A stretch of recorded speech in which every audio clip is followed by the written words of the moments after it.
तो इस प्रश्न में आपसे पूछ रहे हैं अभी विश्व शतरंज दिवस कब मनाया गया, तो आंसर होगा 20 जुलाई को। तो वर्ल्ड चेस डे ये हर साल 20 जुलाई को हम मनाते हैं। और 20 जुलाई को ही क्यों मनाते हैं, क्योंकि दुनिया भर में चेस को रेगुलेट करने वाली बॉडी है फिडे, उसकी स्थापना हुई थी 20 जुलाई को, 20 जुलाई 1924 को। फिडे से भी याद रख लो इसका हेडक्वार्टर कहाँ पर है, लुज़ेन स्विट्जरलैंड में है।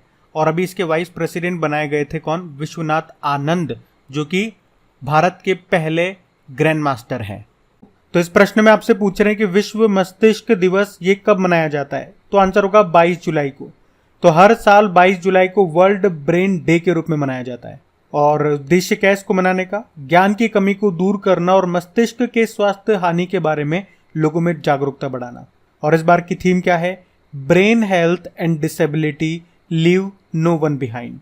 अच्छा, यहाँ पे अगर एक शब्द में और डाल दूं तो ये एक नया डे बन जाएगा, यानी कि मैं बात कर रहा हूं वर्ल्ड ब्रेन ट्यूमर डे। ये तो वर्ल्ड ब्रेन डे हो गया जो हम मना रहे हैं 22 जुलाई को। एक वर्ल्ड ब्रेन ट्यूमर डे वो कब मनाते हैं, तो आंसर होगा 8 जून को मनाते हैं।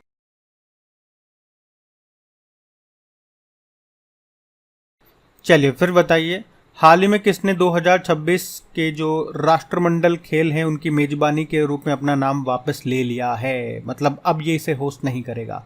तो कहाँ होने वाले थे ये, तो आंसर होगा विक्टोरिया में। कब होने वाले थे, 2026 में। जो कॉमनवेल्थ गेम्स है ये ऑस्ट्रेलिया के विक्टोरिया में होने वाले थे, पर अभी अनुमानित लागत में कमी के कारण ऑस्ट्रेलिया का विक्टोरिया राज्य ये 2026 के कॉमनवेल्थ गेम्स की मेजबानी नहीं करेगा, उसकी मेजबानी से हट गया है। मतलब उसे होस्ट करने के लिए जो भी इंफ्रास्ट्रक्चर बनाना होता है, जहाँ पे पैसे लगते, तो पहले इनका जो अनुमान था उसके हिसाब से बहुत ज़्यादा पैसे लग रहे हैं, 2 से 3 गुना पैसे लग रहे हैं। तो इन्होंने कहा कि भैया नहीं कर रहे हम तो होस्ट। वैसे विक्टोरिया जो है ये पहले भी कॉमनवेल्थ गेम्स को होस्ट कर चुका है, 2006 में विक्टोरिया की कैपिटल मेलबर्न में हुए थे। और अभी लेटेस्ट हुआ था 2018 वाला, ये ऑस्ट्रेलिया के क्वींसलैंड में हुआ था, क्वींसलैंड राज्य के गोल्ड कोस्ट में। आपको ये याद है कि 2022 वाले कॉमनवेल्थ गेम्स कहाँ हुए थे, वो ज़्यादा इंपॉर्टेंट रहेगा हमारे लिए, क्योंकि अभी कॉमनवेल्थ गेम्स ये न्यूज़ में निकल के आया। तो ये हुए थे बर्मिंघम यूके में। ये इसका 22वां संस्करण था और उसमें भारत ने 22 गोल्ड जीते थे, 16 सिल्वर और 23 ब्रॉन्ज, यानी कि टोटल 61 मेडल थे। उसमें पहला गोल्ड हमारे लिए मीराबाई चानू लेकर के आई थी, वो वेट लिफ्टर हैं 49 किलोग्राम कैटेगरी में। और उसमें महिला क्रिकेट टीम को पहली बार शामिल किया था, तो हमारी जो भारत की जो महिला क्रिकेट टीम है वो हार गई थी ऑस्ट्रेलिया से फाइनल में। और मेडल लिस्ट में बात करोगे तो पहले स्थान पे ऑस्ट्रेलिया रहा और भारत 61 मेडल के साथ चौथे स्थान पे रहा था। तो ये कुछ लेटेस्ट जो इम्पोर्टेंट डेटा है वो मैंने आपको बता दिया। चलिए फिर बताइए, हाल ही में दलीप ट्रॉफी 2023 का खिताब किसने जीता, तो आंसर होगा साउथ जोन ने। तो दलीप ट्रॉफी 2023 इसका खिताब साउथ जोन ने जीत लिया है। दलीप ट्रॉफी का संबंध किससे है, क्रिकेट से है। ये फाइनल साउथ जोन और वेस्ट जोन के बीच में हुआ था, तो साउथ जोन जीत गया, वेस्ट जोन को हरा दिया, या वेस्ट जोन उप विजेता रहा। कहाँ हुआ फाइनल, बंगलुरु के चिन्ना स्वामी स्टेडियम में। और इस तरह से ये साउथ जोन का 14वां टाइटल है, 14वां खिताब है। वैसे अगर बात करें इसमें सबसे सक्सेसफुल टीम कौन सी है, तो वो वेस्ट जोन है, वो अभी तक 19 मेडल जीत चुकी है। अच्छा, इसी तरह से कुछ कप एंड ट्रॉफीज में आपको रिवाइज कराऊं, तो पहले तो आप मुझे बताओ संतोष ट्रॉफी का संबंध किससे है। तो मैं आपको हिंट दूं, अगर नहीं पता दो, जिसका संबंध डूरंड कप से है ना, उसी से है, यानी कि दोनों का संबंध है फुटबॉल से। तो अभी संतोष ट्रॉफी हो गया, इसको कर्नाटक ने जीत लिया, याद रखना मेघालय को हराया था। और डूरंड कप की बात करेंगे तो इस बार ये इसका 132वां संस्करण है। और कहाँ पे आयोजन होना है इसका, कोलकाता में। ये एशिया का सबसे पुराना फुटबॉल टूर्नामेंट है और दुनिया का तीसरा सबसे पुराना है। एक रणजी ट्रॉफी और एक ईरानी ट्रॉफी भी मैं आपको याद दिलाऊं, इनका आयोजन हो चुका है, इनका संबंध क्रिकेट से है। तो रणजी ट्रॉफी को अभी सौराष्ट्र ने जीता था बंगाल को हरा के, और ईरानी ट्रॉफी को शेष भारत ने जीता था मध्य प्रदेश को हरा के। और हमने पढ़ ही लिया, दिलीप ट्रॉफी को जीता है साउथ जोन ने। और इसको याद रखना देखो आसान है, मैं आपको ट्रिक बताऊं। दलीप में द आ रहा है ना, द से दक्षिण, पूर्व पश्चिम उत्तर दक्षिण, वो वाला दक्षिण दिशा की बात कर रहे हैं। तो दक्षिण को इंग्लिश में क्या बोलते हैं, साउथ बोलते हैं। तो उसी से याद रख लोगे, साउथ जोन ने इसको जीता है। ट्रिक अच्छी लगी आप लोगों को? ट्रिक अच्छी लगी तो वीडियो को शेयर जरूर करना और लाइक जरूर करना, ताकि मुझे भी पता लगे कि हाँ ट्रिक अच्छी लगी। अभी बढ़ते हैं आगे। चलिए फिर बताइए, हाल ही में बैडमिंटन में किस पुरुष खिलाड़ी ने सबसे तेज हिट का गिनीज वर्ल्ड रिकॉर्ड बनाया? तो आंसर होगा सात्विक साईराज रंकीरेड्डी। तो भारतीय बैडमिंटन प्लेयर हैं सात्विक साईराज रंकीरेड्डी और इन्होंने भी कोरिया ओपन 2023 में एक पुरुष खिलाड़ी के द्वारा सबसे तेज हिट के लिए एक नया गिनीज वर्ल्ड रिकॉर्ड बनाया है। मतलब उन्होंने अपने बैडमिंटन से जो कॉक को इतना तेज मारा कि उसकी स्पीड 565 किलोमीटर प्रति घंटा दर्ज की गई। और इस तरह उन्होंने मलेशिया के एक खिलाड़ी हैं टेन बून हेओंग, उनका एक दशक पुराना रिकॉर्ड तोड़ दिया। उनका रिकॉर्ड था 493 किलोमीटर प्रति घंटा और सात्विक साईराज ने बनाया 565 किलोमीटर प्रति घंटे का रिकॉर्ड। फिर अगला प्रश्न है, अभी हाल ही में विश्व पैरा एथलेटिक्स चैंपियनशिप 2023 में भारत ने टोटल कितने मेडल जीते? तो आंसर होगा 10। अब पहला प्रश्न तो ये आ जाएगा कि वर्ल्ड पैरा एथलीट चैंपियनशिप 2023 का आयोजन कहाँ हुआ? पेरिस फ्रांस में 8 से लेकर 17 जुलाई तक। इसमें भारत ने 10 मेडल जीते हैं, जिसमें से 3 गोल्ड हैं, 4 सिल्वर हैं और 3 ब्रोंज हैं। इस तरह से भारत पदक तालिका में मेडल लिस्ट में 19वें स्थान पर है। 3 गोल्ड किस किसने जीते? तो सुमित अंतिल और अजीत सिंह, इन दोनों ने भाला फेंक जेवलिन थ्रो में गोल्ड जीता। तो सचित सरजे, इन्होंने शॉटपुट गेम में गोल्ड जीता है। इस तरह से 3 गोल्ड आए हमारे पास। मेडल टैली में अगर बात करोगे आप तो चाइना पहले स्थान पर है, दूसरे पे ब्राजील है, तीसरे पे अमेरिका है और भारत 19वें स्थान पर है। तो ये आप ध्यान रखना। बढ़ते हैं आगे।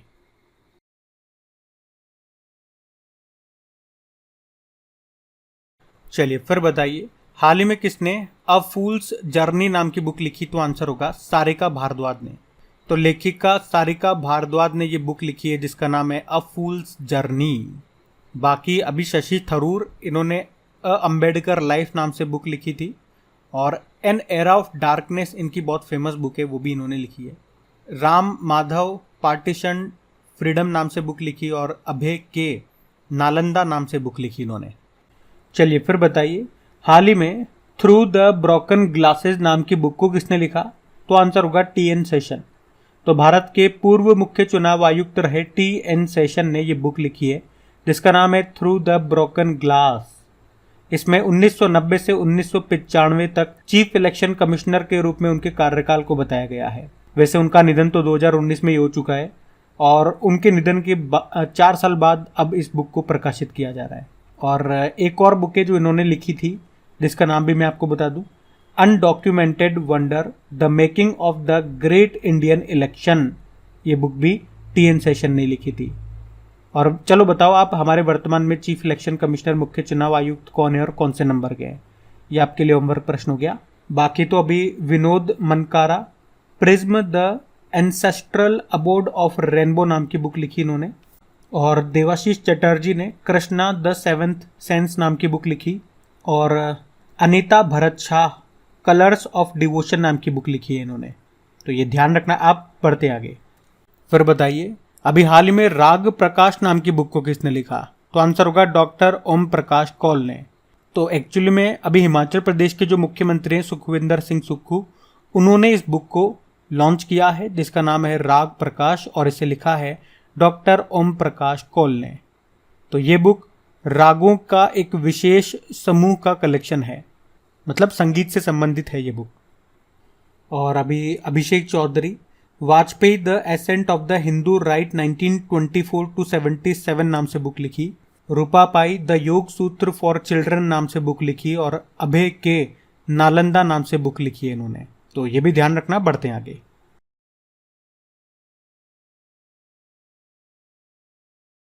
तो इस प्रश्न में आपसे पूछ रहे हैं, अभी हाल ही में भारतीय तटरक्षक बल के नए महानिदेशक कौन बने हैं? तो इंपॉर्टेंट क्वेश्चन है। तो इसका तो उत्तर होगा राकेश पाल।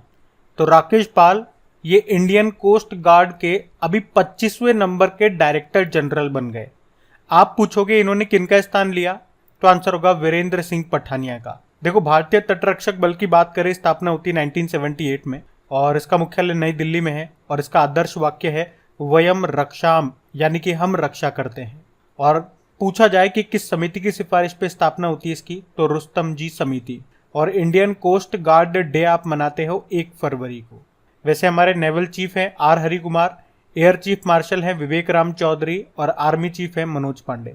लेकिन अभी कुछ इंपॉर्टेंट अपॉइंटमेंट्स भी मैं आपको रिवाइज कर रहा हूँ। तो अभी सीबीआई के डायरेक्टर बने हैं प्रवीण सूद, और प्रवीणी से ही एक और नाम है प्रवीण कुमार श्रीवास्तव, ये अभी मुख्य सतर्कता आयुक्त बने। और Ravneet Kaur competition commission of India, भारतीय प्रतिस्पर्धा आयोग के अध्यक्ष बनी। तो ये इंपॉर्टेंट क्वेश्चन है, इसको ध्यान रखना। बढ़ते हैं आगे। चलिए फिर बताइए, अभी हाल ही में रेलवे सुरक्षा बल का महानिदेशक किसे बनाया गया? तो आंसर होगा मनोज यादव को। तो हरियाणा के पूर्व डीजीपी रहे मनोज यादव, इनको आरपीएफ रेलवे प्रोटेक्शन फोर्स का महानिदेशक अभी बनाया गया है। वे किनका स्थान लेंगे? संजय चंदर का स्थान लेंगे।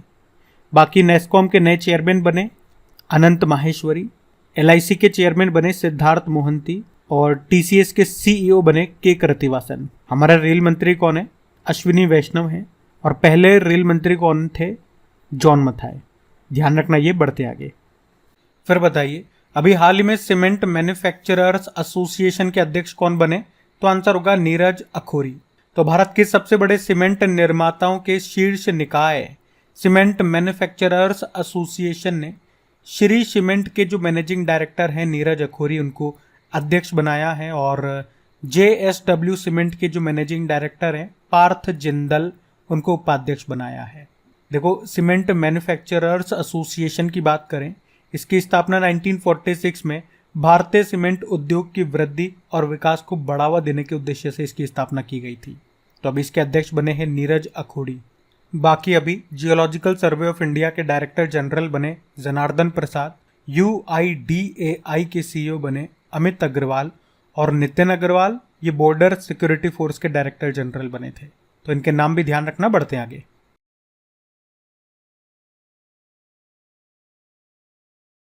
फिर बताइए, अक्टूबर 2023 में ग्लोबल मैरीटाइम इंडिया समिट 2023 का आयोजन ये कहाँ पे होगा? तो आंसर होगा नई दिल्ली में। तो यहाँ हम बात कर रहे हैं ग्लोबल मैरीटाइम इंडिया समिट 2023 की। 17 से लेके 19 अक्टूबर 2023 तक ये होगा। कहाँ पे होगा? प्रगति मैदान नई दिल्ली में। इस बार ये इसका तीसरा संस्करण है, और इसका उद्घाटन करेंगे हमारे शिपिंग मंत्री सर्बानंदा सोनोवाल। और इस बार की थीम है कनेक्ट करें, सहयोग करें और बनाएं। हमारा अगला प्रश्न है, अभी खाद्य सुरक्षा नियामकों के वैश्विक शिखर सम्मेलन 2023 की मेजबानी कौन सा देश करेगा? तो आंसर होगा भारत। इसे इंग्लिश में बोलेंगे global summit of food safety regulations, यानी कि वैश्विक खाद्य नियामक शिखर सम्मेलन 2023 पहली बार G20 कार्यक्रम के रूप में दिल्ली में ये आयोजित हो रहा है। और आयोजन कौन कर रहा है? फसाए, food safety and security authority of India, 20 से लेकर 21 जुलाई तक। और ये क्वेश्चन इसलिए इम्पोर्टेंट है क्योंकि ये शिखर सम्मेलन पहली बार रोम इटली के बाहर हो रहा है, इसलिए ये प्रश्न ज़्यादा इम्पोर्टेंट है। कहाँ पे हो रहा है? भारत में नई दिल्ली में हो रहा है। चलिए फिर बताइए, इंडिया मोबाइल कांग्रेस 2023 के 7वें संस्करण का आयोजन कहाँ पे किया जाएगा? तो आंसर होगा नई दिल्ली में। तो इंडिया मोबाइल कांग्रेस ये इसका 7वां संस्करण है, जो कहाँ पे? दिल्ली के प्रगति मैदान में 27 से लेकर 29 जुलाई तक। आयोजन कौन कर रहा है? दूरसंचार विभाग और सेल्यूलर्स ऑपरेटर्स एसोसिएशन ऑफ इंडिया। और इस बार की थीम इंपॉर्टेंट है, ग्लोबल डिजिटल इनोवेशन इसकी थीम है। थीम ध्यान रखना। चलिए फिर बताइए, अभी हाल ही में बिम्स्टेक की पहली विदेश मंत्रियों की बैठक का आयोजन ये कहाँ पे किया गया? तो आंसर होगा बैंकॉक। तो अभी थाईलैंड के बैंकॉक में बिम्स्टेक की पहली विदेश मंत्रियों की बैठक का आयोजन किया गया। और इस बैठक में भारत का प्रतिनिधित्व किसने किया? हमारे विदेश मंत्री सुब्रमण्यम जयशंकर ने। अब देखो, ये प्रश्न मैं आपसे ऐसे भी पूछ सकता हूँ, या एग्जाम में आपसे ऐसे भी पूछा जा सकता है कि 2023 में बिम्स्टेक समिट को कौन होस्ट कर रहा है, या बिम्स्टेक की अध्यक्षता ये कौन कर रहा है? तो आंसर आपका थाईलैंड ही होगा।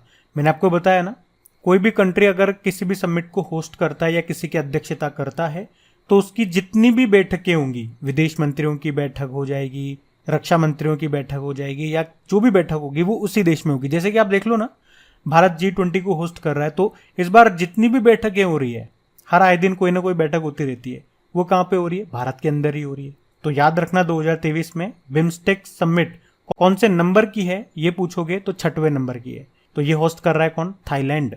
पिछले साल 2022 में इसको होस्ट किया था श्रीलंका ने। ये आप याद रखना। इस प्रश्न से ये 2 लाइन, या यूं कहूं कि ये एक ही लाइन सबसे ज्यादा इंपॉर्टेंट है।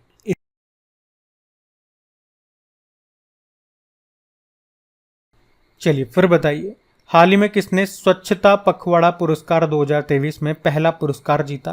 तो आंसर होगा SJVN, मतलब सतलुज जल विद्युत निगम लिमिटेड।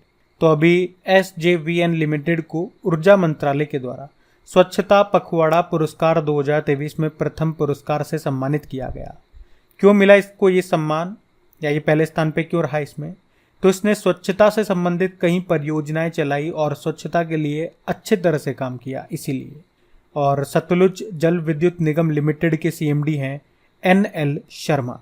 और पिछले साल जो स्वच्छता पखवाड़ा पुरस्कार था उसमें भी पहला पुरस्कार इसे ही मिला था, मतलब लगातार दूसरे साल इसने ये पुरस्कार जीता है। ध्यान रखना ये। बढ़ते आगे। चलिए फिर बताइए, हाल ही में किस भारतीय मूल की स्कूली छात्रा ने ब्रिटेन के प्रधानमंत्री का पॉइंट ऑफ लाइट पुरस्कार जीता?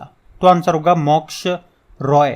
तो भारतीय मूल की 7 साल की एक बच्ची है, मोक्ष रॉय उनका नाम है, जिनको पर्यावरण की मदद करने में उनके उत्कृष्ट प्रयासों के लिए ब्रिटिश प्रधानमंत्री का पॉइंट ऑफ लाइट पुरस्कार से भी सम्मानित किया गया। मोक्ष रॉय, इन्होंने माइक्रोप्लास्टिक प्रदूषण के खिलाफ संयुक्त राष्ट्र स्थिरता पहल के लिए स्वेच्छा से काम करना शुरू कर दिया था जब वे केवल मात्र 3 साल की थी, और अब उन्हें दुनिया की सबसे कम उम्र की स्थिरता वकील के रूप में मान्यता प्राप्त है। बाकी ब्रिटिश प्रधानमंत्री का पॉइंट ऑफ लाइट पुरस्कार की बात करें तो ये एक राष्ट्रीय सम्मान है जो उत्कृष्ट स्वयं सेवकों को दिया जाता है जो अपने समुदायों में बदलाव ला रहे हैं, और ये पुरस्कार 2010 में तत्कालीन प्रधानमंत्री रहे डेविड कैमरन के द्वारा शुरू किया गया था। आप जानते हो राजेंद्र सिंह धट का नाम आपने सुना होगा। अभी ब्रिटिश प्रधानमंत्री ऋषि सुनक ने पॉइंट ऑफ लाइट अवार्ड से इनको सम्मानित किया था। और doctor MN Nand Kumar, Britain का member of the order of British empire सम्मान मिला था इनको, इसी साल की बात है। और हरि बाल कृष्णन 2023 का मार्कोनी पुरस्कार इनको मिला था। तो ये नाम न्यूज़ में थे जो मैंने आपको रिवाइज करा है, इनको ध्यान रखना। बढ़ते आगे। चलिए फिर बताइए, हाल ही में किसने अंतरराष्ट्रीय एनी पुरस्कार जीता? तो आंसर होगा प्रोफेसर थल्लापिल प्रदीप। तो IIT मद्रास में रसायन विज्ञान विभाग यानी कि केमिस्ट्री डिपार्टमेंट के प्रोफेसर थल्लापिल प्रदीप को प्रतिष्ठित एनी पुरस्कार से सम्मानित किया गया। ये इस साल इस पुरस्कार का 15वां संस्करण है। आपको बता दूं, प्रोफेसर थल्लापिल प्रदीप, इन्हें शांति स्वरूप भटनागर पुरस्कार भी मिल चुका है। और ये जो एनी पुरस्कार है ना, एक्चुअल में 3 कैटेगरी में दिया जाता है। ऊर्जा संरक्षण की कैटेगरी में, ऊर्जा सीमाएं और उन्नत पर्यावरण समाधान की कैटेगरी में। तो इनको किस कैटेगरी में ये पुरस्कार मिला है? तो इन्हें उन्नत पर्यावरण समाधान के लिए ये पुरस्कार मिला है। बाकी जो अलग कैटेगरी और उसमें तो अंग्रेजों को मिला है, वो हमारे लिए इंपॉर्टेंट नहीं है एग्जाम के हिसाब से। हमारे एग्जाम के लिए अगर ये प्रश्न इंपॉर्टेंट है तो इन्हीं का नाम इंपॉर्टेंट है, प्रोफेसर थल्लापिल प्रदीप। बाकी इकबाल मसीह पुरस्कार 2023 अभी बाल श्रम उन्मूलन के लिए दिया गया ललित नटराजन को। यंग यूरोलॉजिस्ट पुरस्कार मिला है डॉक्टर नित्या अब्राहिम को। और संगीत कलानिधि पुरस्कार मिला है बॉम्बे जयश्री को। ध्यान रखना ये नाम। पढ़ते आगे।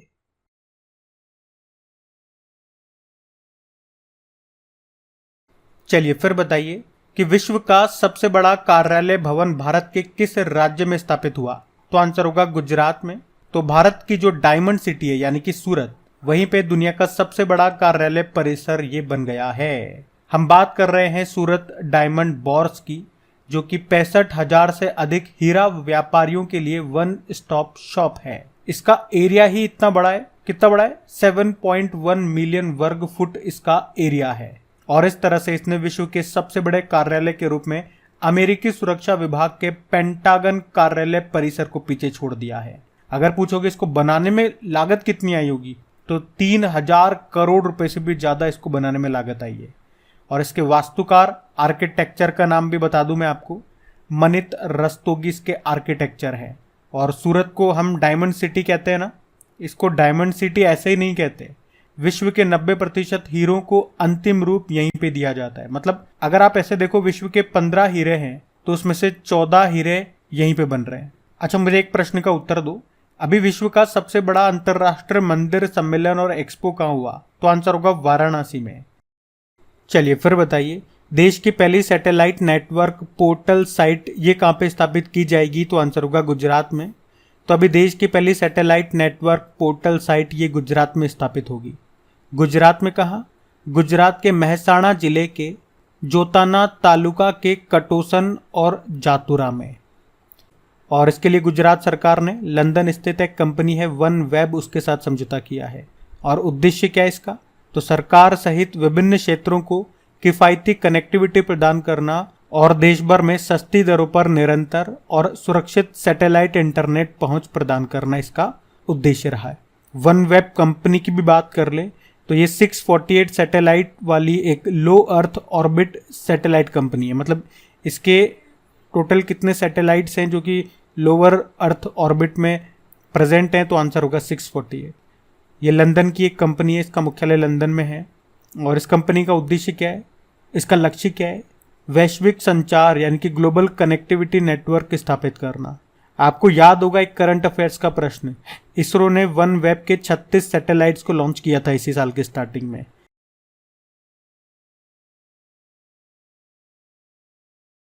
चलिए फिर बताइए, अभी हाल ही में जारी नीति आयोग की निर्यात तैयारी सूचकांक 2022 में कौन सा राज्य टॉप पे रहा? तो आंसर होगा तमिलनाडु।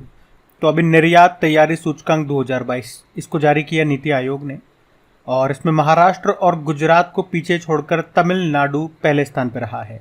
और इस सूचकांक, इस इंडेक्स को जारी करने का उद्देश्य है राज्यों के निर्यात दक्षता और प्रदर्शन के लिहाजा से उनकी तैयारी का आकलन करना। ये इस इंडेक्स का तीसरा संस्करण है। तो पहले स्थान पे हमने कहा तमिलनाडु है, दूसरे पे महाराष्ट्र है और तीसरे पे है कर्नाटक। इससे पहले जो 2 संस्करण हुए थे उसमें गुजरात टॉप पे था, लेकिन इस बार गुजरात चौथे स्थान पर है। वहीं अगर जिलों की कैटेगरी में बात करोगे तो गुजरात का जामनगर जिला ये पहले स्थान पर है निर्यात के मामले में। फिर बताइए, हाल ही में जारी हैंडले पासपोर्ट इंडेक्स 2023 में भारत कौन से स्थान पर है? तो आंसर होगा 80वें स्थान पे। तो हैंडले पासपोर्ट इंडेक्स 2023 ये बताता है कि विश्व का सबसे शक्तिशाली पासपोर्ट कौन सा है। शक्तिशाली पासपोर्ट, पावरफुल पासपोर्ट से क्या मतलब हो गया कि अगर वो पासपोर्ट आपके पास है तो उससे आप मैक्सिमम सबसे ज्यादा देशों में बिना वीजा के एंट्री कर सकते हो। तो इसके अनुसार पहले स्थान पर सिंगापुर है। मतलब सिंगापुर का पासपोर्ट अगर आपके पास है तो 192 देशों में बिना वीजा के एंट्री कर पाओगे आप। इसमें दूसरे स्थान पर 3 देशों को रखा है, जर्मनी, इटली और स्पेन। और हमेशा टॉप पर रहने वाला जापान इस बार तीसरे स्थान पर है। वहीं भारत इसमें 80वें स्थान पर है। मतलब भारत का पासपोर्ट अगर आपके पास है तो आप 57 देशों में बिना वीजा के एंट्री कर सकते हो इस इंडेक्स के अनुसार।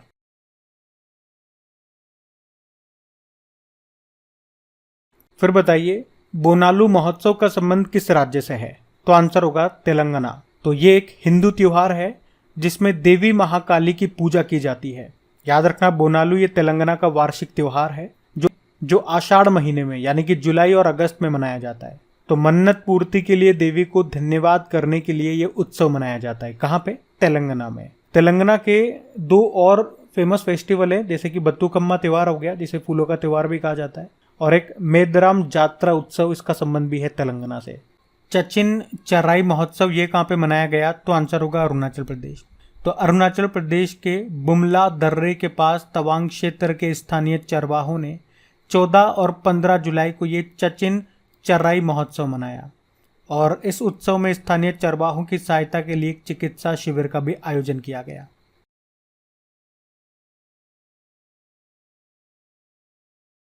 चलिए फिर बताइए, अभी जुलाई 2023 में महाराष्ट्र में किस स्थान पर प्रधानमंत्री मित्र टेक्सटाइल पार्क लॉन्च किया गया? तो आंसर होगा अमरावती। पहले आप इसकी फुल फॉर्म देखो प्रधानमंत्री मित्र पार्क की। तो प्रधानमंत्री mega integrated textile regions and apparel. तो अभी हाल ही में महाराष्ट्र के जो मुख्यमंत्री हैं एकनाथ शिंदे, इन्होंने राज्य के अमरावती में बनने वाले प्रधानमंत्री मित्र टेक्सटाइल पार्क को अभी लॉन्च किया है। वैसे मैं आपको बता दूं कि प्रधानमंत्री मित्र योजना के तहत देश में 7 मेगा टेक्सटाइल पार्क बनाए जाएंगे। कहाँ कहाँ पे? तमिलनाडु, तेलंगाना, कर्नाटक, महाराष्ट्र, गुजरात, मध्य प्रदेश और यूपी। तो अभी ये महाराष्ट्र में बन चुका है। कहाँ पे? अमरावती में। ये आप ज़रूर ध्यान रखना। चलिए फिर बताइए, जुलाई 2023 में भारतीय सेना ने कहाँ पर ऑपरेशन त्रिनेत्र 2 चलाया? तो आंसर होगा जम्मू कश्मीर। तो अभी जम्मू कश्मीर के सीमावर्ती जिले पुंछ में छिपे आतंकवादियों का पता लगाने के लिए भारतीय सेना और वहाँ की पुलिस ने साथ में मिलकर के तलाशी और घेराबंदी अभियान 17 जुलाई को शुरू किया था और उसी को नाम दिया है ऑपरेशन त्रिनेत्र 2। अब आप सोचोगे ये 2 क्यों है, 1 भी आया था क्या? तो 1 भी चलाया था इन्होंने, इसी साल मई में चलाया था, ऐसा ही ऑपरेशन था, वो भी जम्मू कश्मीर में चलाया था। चलिए अगला प्रश्न क्या है। अभी हाल ही में ओमान चांडी का निधन हो गया, वे किस राज्य के पूर्व मुख्यमंत्री थे? तो आंसर होगा केरल। तो केरल के पूर्व मुख्यमंत्री रहे ओमान चांडी का भी 79 वर्ष की उम्र में निधन हो गया। वे 2 बार केरल के मुख्यमंत्री रहे थे, पहली बार वो 2004 में मुख्यमंत्री बने थे और दूसरी बार 2011 में। फिर बताइए कि कौन सी भारतीय कंपनी यूके में इलेक्ट्रिक व्हीकल बैटरी फैक्ट्री स्थापित करेगी? तो आंसर होगा टाटा। तो टाटा ग्रुप ये यूके में इलेक्ट्रिक व्हीकल्स के लिए बैटरी फैक्ट्री लगाएगा, बैटरी फैक्ट्री। और इसके लिए कितना निवेश करेगा ये? 42,000 करोड़ रुपए से भी ज्यादा। तो टाटा के इस इलेक्ट्रिक व्हीकल बैटरी प्लांट की कैपेसिटी होगी 40 गीगावाट आवर। अच्छा, इलेक्ट्रिक व्हीकल जो चलते हैं वो बैटरी से चलते हैं, और कौन सी बैटरी, उसके लिए कौन सा एलिमेंट चाहिए? लिथियम। और अभी लिथियम के भंडार कहाँ पे पाए गए थे? भारत में बात कर रहे हैं, तो आंसर होगा जम्मू कश्मीर में।